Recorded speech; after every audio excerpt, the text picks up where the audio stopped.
Bien, muy buena tarde, compañeras, compañeros. Quisiera, por favor, me confirmen mi audio. ¿Sí se escucha, licenciado? Sí se escucha, Lee. Sí se escucha. Bueno, muchas gracias. Con ustedes venimos platicando precisamente acerca de la Escuela Sociológica Criminal, que en su momento era parte del aporte a la criminología por el lado del Lombroso. Luego, después, cómo va evolucionando esa escuela sociológica criminal y también adopta una postura de Ferri en cuanto a los elementos de la criminalidad y de aquellos fenómenos sociales. Y luego, después de Ferri, pues la postura de Garofalo. Al final, mencionábamos que buena de esta parte, incluso el positivismo, que es bastante moderado, el de Garofalo, nos lleva a una serie de premisas metodológicas de un método empírico. Ese método empírico que, dicho sea de paso, pues pretende, por un lado, que se pueda venir y distanciarse de lo que es la postura de Lombroso en cuanto a la antropología en su momento, así como a lo que es el sociologismo de Ferri, podríamos decir, y desde ahí que se empiece a fundamentar un concepto más natural de lo que es el delito, de lo que es la criminalidad, y con esto poder fundamentar el castigo a través de la teoría de la pena.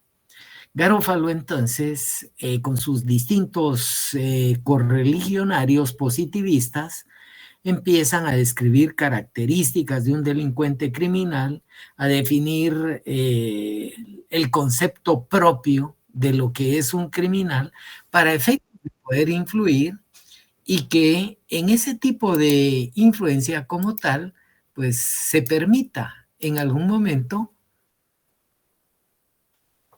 adoptar una serie de juicios y poder delimitar automáticamente lo que es el sujeto ante las distintas definiciones legales. Y cuando digo el sujeto me refiero al delincuente. Y esas distintas definiciones legales son las que la criminología en un momento determinado, a través de un positivismo moderado, Garofalo le aporta precisamente a lo que es el derecho penal. De ahí hay que tomar en consideración que ese tipo de explicaciones de criminalidad, ese tipo de connotaciones que en algún momento fueron lombrosianas, ese tipo de factores que pueden ser escasos en algún momento, que puedan negar la posibilidad de demostrar la existencia de un tipo de criminal con una base antropológica, así lo enfoca Garofalo. Es decir, ese proceso de características debe de demostrarse que ese tipo de criminal existen pocas posibilidades o poca relevancia para poder establecer que esos datos anatómicos, ese tamaño excesivo de mandíbulas, ese desarrollo de una región occipital frontal, pues es una interpretación lombrosiana que tiene una serie de estigmas. Bueno, siendo así, entonces Garofalo empieza a fundamentar su teoría en el comportamiento del tipo, y cuando digo del tipo, me refiero del tipo de, en este caso, comportamiento. O sea, determinados crímenes tipo A, crímenes tipo B, crímenes tipo C, por mencionarles algo. ¿A qué nos lleva? A que esa supuesta pues conducta criminal, por las características, deben desecharse. Y por el contrario, debe de existir una supuesta patología psíquica o moral en donde existe un déficit de la esfera moral de la persona, en donde el individuo, ¿ya?, de base orgánica, ya sea con características internas, con mutaciones psíquicas, que al final sería una enfermedad, pues pudo haber obtenido ese tipo de condiciones orgánicas internas de forma hereditaria, ¿ya? Y desde ahí, pues, de esa forma hereditaria, que pueda venir y obtener esas características abáticas totalmente, y cuando digo abáticas, me refiero concretamente a aquel tipo de desarrollo dentro de la sociedad. Bueno, partiendo de esto, el mismo Garófalo en su momento empieza precisamente a establecer y se opone a esa finalidad correccional, que en algún momento pueda tener criterios convencionales. A esa, entiéndase, corrección, con características concretas para cada delincuente. Y cree más que es importante resocializar el castigo, resocializar al sujeto a través de ese tipo de castigo, ya que puede en algún momento, pues, venir y llamémosle subyacente esa personalidad del criminal, en donde al final, pues, puede ser producto de un sustrato orgánico o de un sustrato psíquico, o bien una característica netamente innata. Entonces empieza a clasificar o a considerar cómo puede existir una serie de delincuentes con una finalidad específica. El delincuente nato, aquel que tiene una alteración psíquica, y aquel que tiene un sustrato orgánico. Y me refiero a ese tipo de conducta, a ese tipo de reacción como ser humano. Bueno, eso es lo que dentro del positivismo moderado, Garófalo le va aportando a la criminología. De ahí que las leyes penales, lo mencionaba el día de ayer, pues tengan una serie de conceptos, que exista también, se podría decir, una serie de hechos totalmente punibles, ¿verdad?, en donde la punibilidad al final, pues nos va a llevar a que debe de existir un merecimiento de esa pena en la función de la realización de determinada conducta. Y de ahí que si hay distintas formas de poder calificar la punibilidad, la punición, esa fijación concreta, se puede restringir a una restricción de bienes del autor o a una privación de libertad. Y desde ahí mencionaba también ayer que de esa cuenta debe de existir un poder, en este caso, con límite por parte del Estado. Y es a lo que la mayoría de autores le denominan los límites de ese poder punitivo de Estado. Ya el día de ayer parafraseábamos parte del artículo 17 de nuestra Constitución Política, en este caso de la República de Guatemala, en donde no hay delito ni pena sin ley anterior. En otras palabras, no son punibles esas acciones u omisiones que no estén calificadas como delito o como falta, y que obviamente no estén penadas por una ley anterior a su perpetración. En otras palabras, no hay pena, y no va a haber prisión por deuda como tal. El Código Penal o el Código Procesal Penal, cualquiera de los dos en su artículo primero o uno, establece el Código Penal en su artículo 1 que nadie puede ser básicamente penado por hechos que no estén expresamente calificados como delitos o faltas, siempre que por ley anterior a su perpetración se materialice, ni se impondrán otras penas que no sean las previamente establecidas dentro de la ley. Así lo regula nuestro Código Penal en su artículo 1. El Código Procesal Penal, en su artículo 1, claramente deja normado que no hay pena sin ley. Eso es a lo que se refiere la Constitución en cuanto al nullum poena sine lege. ¿Ya? Y no se va a imponer pena alguna si la ley no hubiese fijado, en este caso, una sanción por anterioridad. En el artículo 2 del Código Procesal Penal se norma que no hay proceso sin ley. Entonces no pueden iniciarse procesos ni tramitarse denuncias o querellas si por actos u omisiones calificados como delitos o faltas por una ley anterior. Sin este presupuesto, todo es nulo. Todo lo actuado nos lleva a una responsabilidad por lo actuado ante el tribunal. En otras palabras, es el nullum poena sine lege, que no hay pena sin ley como tal.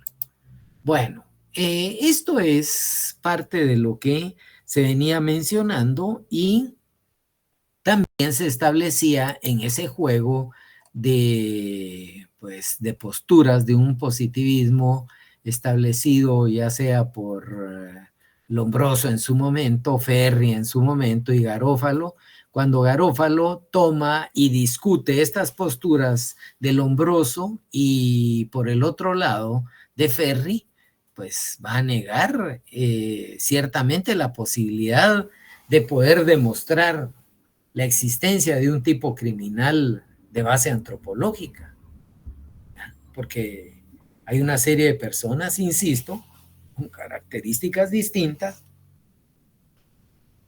que al final no han, o similares, y que no han cometido delito alguno, y algunas otras sí. Entonces, lo que no se debe perder de vista es de que al final Garófalo, dentro de este tipo de aporte bastante moderado al positivismo de la criminología, pues deja no solo los límites, la base para que se sustenten límites de un poder punitivo del Estado, sino que también empieza a aportar una serie de garantías que contienen ese principio de legalidad. ¿Por qué? ¿Verdad? Y menciono, ¿por qué? ¿Va? Porque el principio de legalidad, entonces, el cual tiene sustento en nuestra Constitución, en el Código Penal y en el Código Procesal Penal, esa legalidad, ¿verdad? Pues también tiene principios. ¿Verdad? La garantía del criminal, aquella garantía judicial, o la garantía de una pena, o la garantía procesal, o la garantía de ejecución, o la garantía de una medida de seguridad. Depende en el escenario en que nos encontremos. Lo que sí es que todo criminal, ¿verdad?, que al final tenga una conducta señalada previamente en la ley, es decir, para que sea considerado criminal y para que tenga garantía que se le va a condenar como criminal, ese tipo de conducta previamente tiene que ser considerada como delito dentro de una ley, previamente. Si ocurre el hecho y no está, básicamente todo lo tendremos que analizar in dubium pro reo, en beneficio del reo como tal. Esa garantía judicial que se le traslada a la legalidad, pues no se puede juzgar por juez o tribunal ad hoc, ¿verdad?, sino que debe ser juzgado por un juez o tribunal preestablecido como tal, o bien un juez natural. Esa es una garantía judicial. La garantía penal, pues no se van a imponer penas que no sean las que establece previamente la ley por cada delito. Y a eso es a lo que me refiero en cuanto a la punición. A poder fijar en este caso, una privación concreta o una restricción de los bienes a ese autor del delito. Pero esta instancia judicial es el momento en el cual el juez va a dictaminar que el sujeto es merecedor de esa restricción o de esa privación de bienes. En otras palabras, se encuadra la punibilidad de un delito. Esa es básicamente una garantía penal. Una garantía procesal, pues nadie puede ser sometido a un juicio, sobre todo penal, si no es a través de un proceso establecido anteriormente en ley. Y aparte de ello, también recuerden que hay garantías de ejecución, que sería exigir la pena en los lugares y en las formas que son determinadas por la ley. O aquellas garantías de medidas de seguridad, que solo pueden establecerse medidas de seguridad que estén expresamente establecidas dentro de la ley. En caso contrario, pues, no se puede. Bueno, esta es parte de esa forma de trasladar un positivismo moderado de Garófalo, en otras palabras, y que las leyes penales en la actualidad las adoptan como tal. Hay, dentro de ese positivismo criminológico, una serie de autores que nos llevan a postulados positivistas, a un tema también de análisis de filosofía correccionalista, ¿verdad? En algunos, sobre todo en los países europeos. Acá tenemos que tomar en consideración que ese tipo de excesos de defensa, que muchas veces han sido tan proclives y en defensa precisamente de alguien que esté siendo catalogado como criminal, pues propugna un derecho protector, ¿ya? Y ese nuevo derecho, en este caso protector a un criminal, es considerado como un derecho tutelar. No represivo, no dirigido a modificar o corregir la voluntad delictiva del individuo, ¿ya? En este caso, pues lo que ellos quieren científicamente es que atendiendo caso por caso y con la ayuda de la psicología se pueda venir y establecer una pedagogía correccional. Los jueces, los abogados, básicamente, o magistrados, en algún momento pasarían a ser sustituidos por funcionarios especializados que asumirían competencias judiciales, administrativas y policiales. Entonces, es considerado un poco exagerado dentro del positivismo criminal. En nuestra república o nuestro país aún no se analizan dichas corrientes. Bueno, y así podríamos encontrar una serie de posturas en cuanto a ese tipo, oígase bien, de positivismo como tal. Por otro lado, vamos a encontrar cómo la criminología, entonces, así como dentro de estas escuelas, pueden tener a la escuela de los ya mencionados, Ferri, Garófalo, Lombroso, que al final algunos analizan lo que es la fisionomía.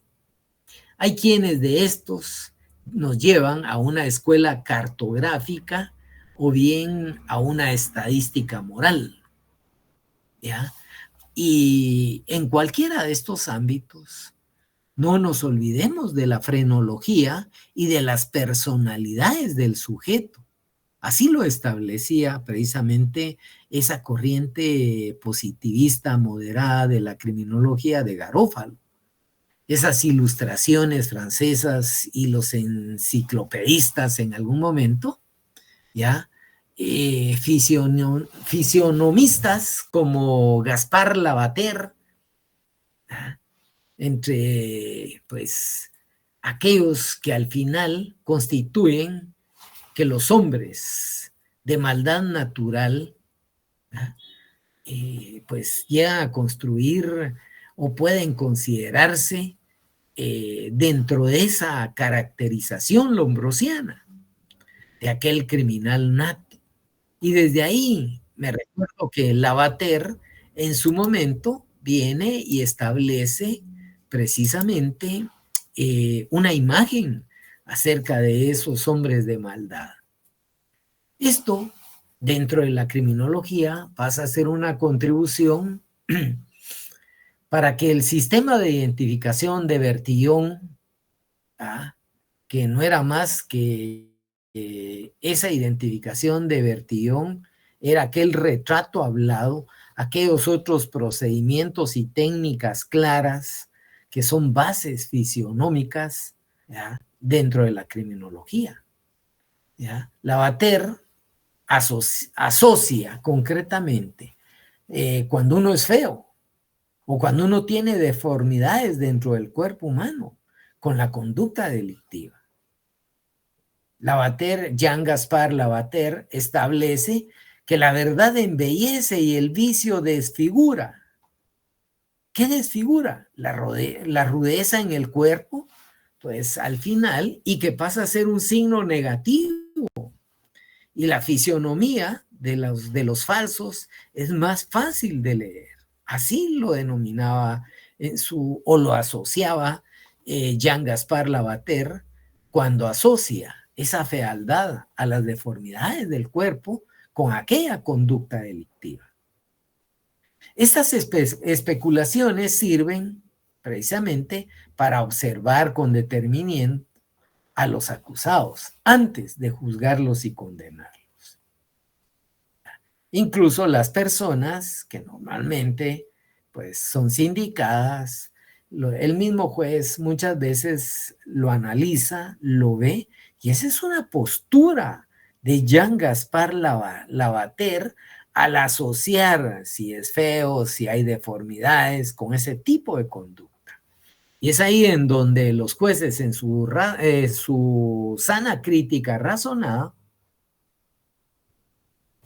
a la hora de ver a una persona cómo se conduce, cómo se expresa, aunque esté con el uniforme de prisión, pues va a tener aquella hidalguía a la persona de poder ver al frente, de poderse expresar tranquilamente.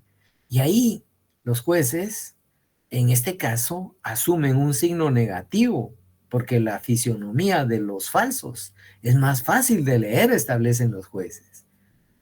Y muchas veces se confunden y llegan a creer que con esa observación, con ese detenimiento, los acusados, pues a la hora de expresarse, los jueces los pueden juzgar y condenar. Incluso en las mismas manifestaciones artísticas, a los buenos se les representa bellamente y a los feos, ¿verdad?, todo lo horrendo y todo lo malo.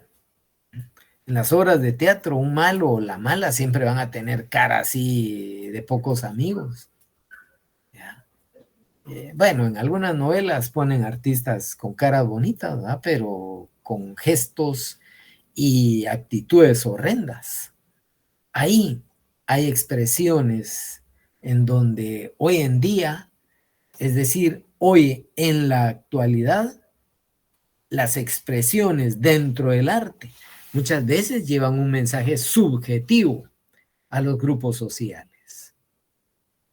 El delincuente tiene normalmente o lo hacen de una nariz oblicua en relación a la cara. El rostro lo tornan deforme, pequeño, y hasta con un color así azafrán, ¿verdad? Casi aquellos oreaditos, aquellos quemados, ¿verdad? No tienen puntiaguda la barba, ellos tienen la palabra negligente. Los ojos casi siempre son grandes, son feroces, las cejas casi siempre se las pues especifican como grandes, como rudas, los párpados pues son bastante abultados y la mirada casi siempre es feroz y a veces un poco agresiva como tal. Así establecen a lo que es precisamente el delincuente, ese hombre de maldad, tomando las características lombrosianas, Jean Gaspar Lavater, en calidad de aquellos criminólogos con un enfoque fisionomista como tal. La frenología, bueno, la frenología tiene un desarrollo, tiene ese quehacer de los fisionomistas, entran a analizar lo que es la neurofisiología con la neuropsiquiatría como tal.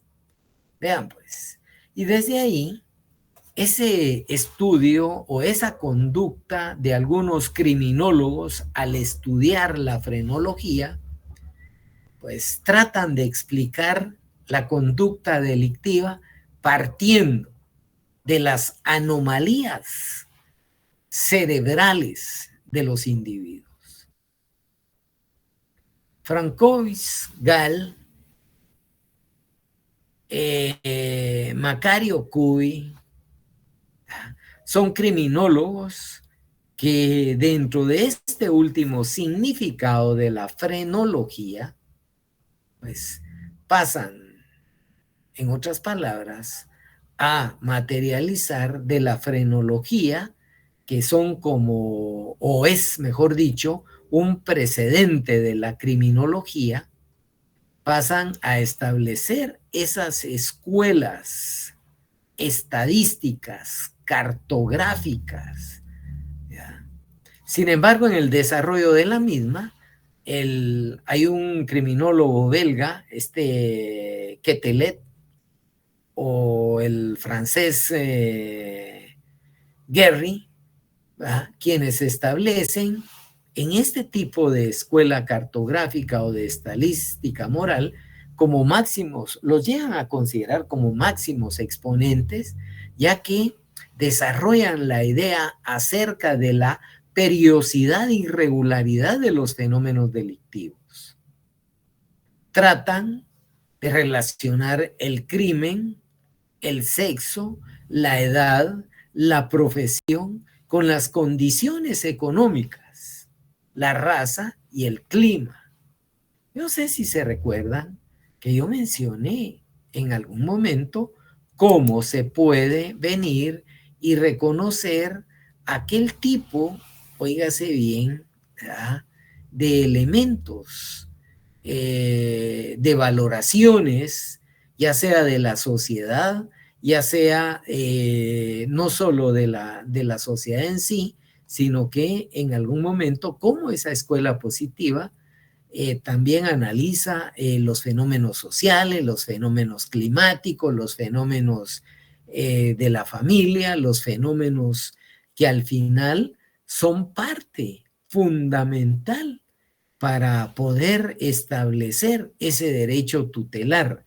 Y acá fue donde dejaba de ejemplo la postura de aquel ministro de Gobernación, en donde decía que en Oriente existía mayor cantidad de delitos y de crímenes como consecuencia del calor, de la temporalidad que existía en estos países de Oriente.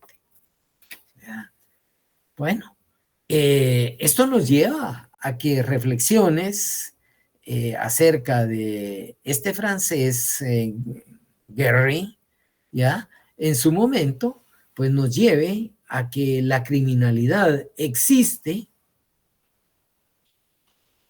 como una presencia normal, como una presencia originaria dentro de lo que es la organización social. Aquí ellos principian a exponer ese tipo, oígase bien, de elementos estadísticos, ¿ya? O en cuanto a lo que es ese elemento cartográfico. Y por eso se le denomina escuela cartográfica o estadística moral. ¿Por qué?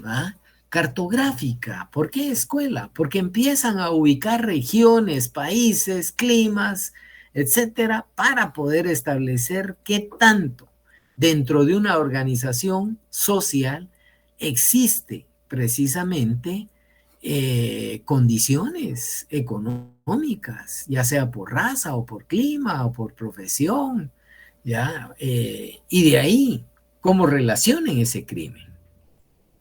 Este tipo de ideas, al final, más tarde, Durkheim, que es otro criminólogo, toma ese tipo de postura de Guéry y lo eleva a un análisis en donde la relevancia que le concede a esta escuela estadística, ¿ya? A la periodicidad con que en algún momento se puedan repetir los hechos delictivos, ¿ya? Esos hechos que al final tienen una relación con los humanos, pues es casi insignificante.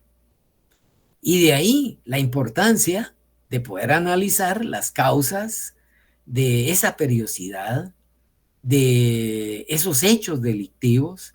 ¿Y para qué? Para poder privilegiar la observación de la magnitud, en este caso, ya sea regular o constante de su frecuencia.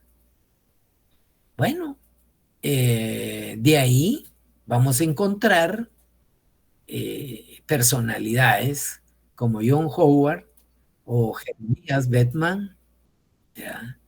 Y pues al final, ellos dentro de sus aportes empiezan a establecer aquel asunto relacionado con la penología. Y sobre todo, en tratamiento a lo que es el asunto de las cárceles y el sistema penitenciario. Van suministrando distintas aristas a ese análisis de fenómeno delictivo. Howard, al igual que pues, otros criminólogos, pero Howard en calidad de jurista, logra con su obra un acercamiento mayor hacia el hombre delincuente, concretamente hacia el recurso, empieza a pronunciarse. ¿Por qué? Porque entra a conocer la estructura de las prisiones. ¿Ya? Y hay que tomar en consideración que a él le interesa conocer porque él estuvo encarcelado. ¿Ya? Y al ser nombrado juez de paz en Bedford, comienza a realizar visitas deprimentes a cárceles inglesas de ese entonces. De ahí que publique un estudio acerca de la situación de las prisiones en Inglaterra, ¿ya?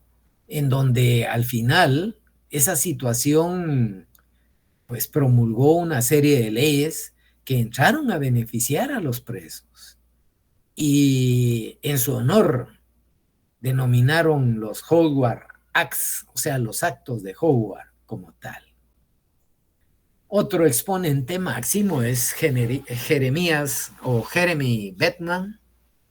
Él contribuye al desarrollo teórico del estudio de la concepción utilitaria de la pena.